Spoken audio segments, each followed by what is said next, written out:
L'uroculture, qu'est ce que c'est et pourquoi l'utilise-t-on? Nous avons tous déjà fait une analyse d'urine, mais il est difficile de savoir ce que devient l'échantillon une fois que nous le remettons au médecin. L'uroculture est l'une des techniques utilisées pour isoler les agents pathogènes. Les infections du tractus urinaire, ITU, sont des pathologies très communes. Des études scientifiques calculent qu'entre 50 et 60% des femmes en auront au cours de leur vie.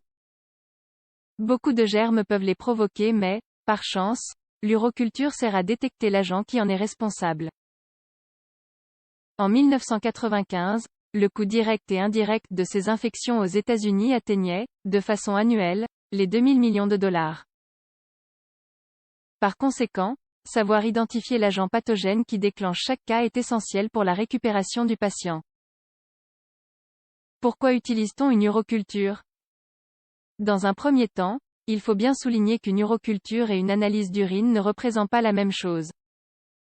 La seconde consiste en une série d'examens appliqués sur l'échantillon du patient, parmi lesquels nous retrouvons des tests macroscopiques et microscopiques, physico-chimiques et, si nécessaire, une uroculture à la fin.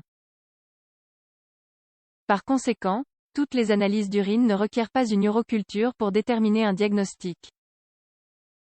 Celles-ci sont envisagées quand le professionnel soupçonne une infection urinaire chez des adultes et enfants, comme l'indique la Bibliothèque nationale de médecine des États-Unis. Comment acquiert-on l'échantillon?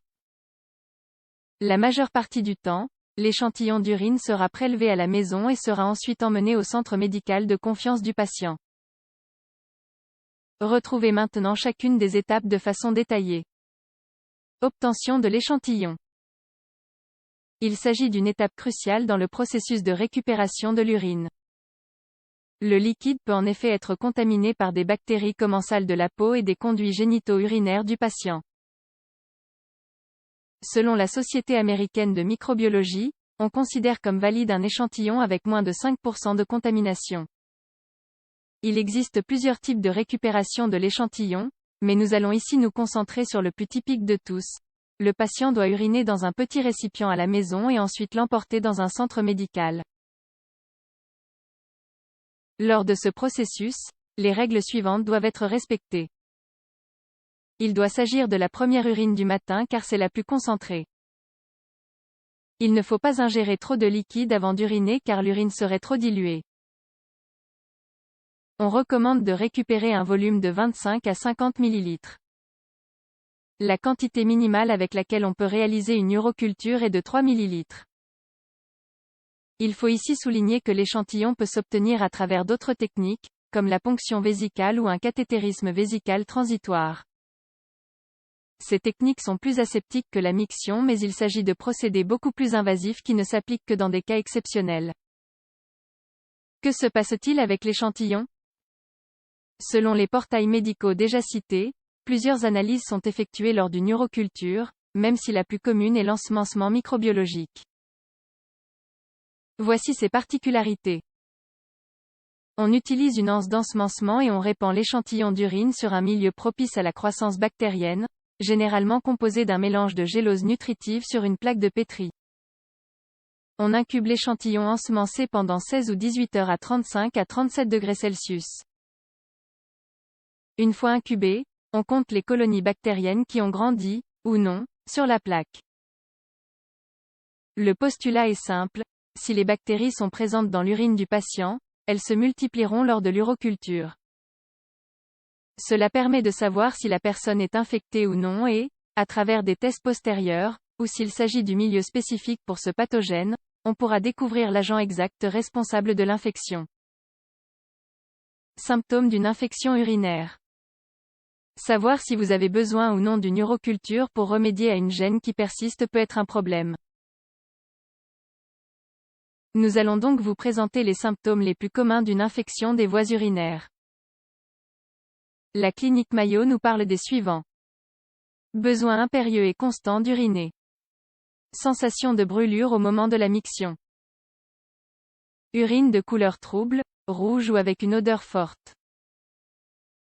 Douleur pelvienne chez les femmes. Selon la zone de l'appareil génito-urinaire où les colonies bactériennes se sont installées, les symptômes seront différents.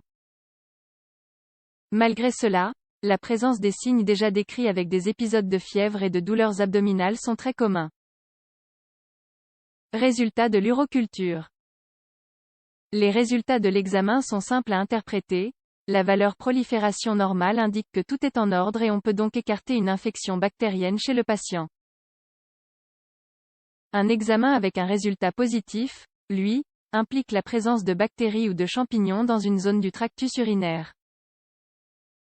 Dans ces situations, le professionnel qui vous suit déterminera l'antibiotique ou l'antifongique pertinent. Suivez strictement les recommandations du médecin car un traitement interrompu trop tôt peut compliquer l'évolution de l'infection. Uroculture au moment de la grossesse. Est-elle importante? L'uroculture au moment de la grossesse est particulièrement importante. Les femmes enceintes présentent une plus grande disposition aux infections bactériennes à cause des changements physiologiques qui se produisent pendant la période de la grossesse. Par ailleurs, beaucoup sont asymptomatiques. Une infection urinaire, même si elle ne déclenche pas de signes cliniques chez la mère, peut provoquer des complications indésirables, comme un plus grand risque d'accouchement prématuré. L'importance de l'uroculture. Comme vous avez pu le voir au fil de cet article, l'uroculture est l'un des tests compris dans l'analyse d'urine si le médecin soupçonne une infection chez le patient. Cette technique de laboratoire très simple permet aux scientifiques d'isoler et d'identifier l'agent pathogène dans chaque cas. La récupération de l'échantillon est simple. Elle peut se faire à la maison, même s'il existe des cas exceptionnels qui requièrent des ponctions et des cathéters. Une culture négative indique l'absence de la bactérie dans les voies génito-urinaires du patient tandis qu'une positive rend nécessaire la prise d'antibiotiques ou d'antifongiques.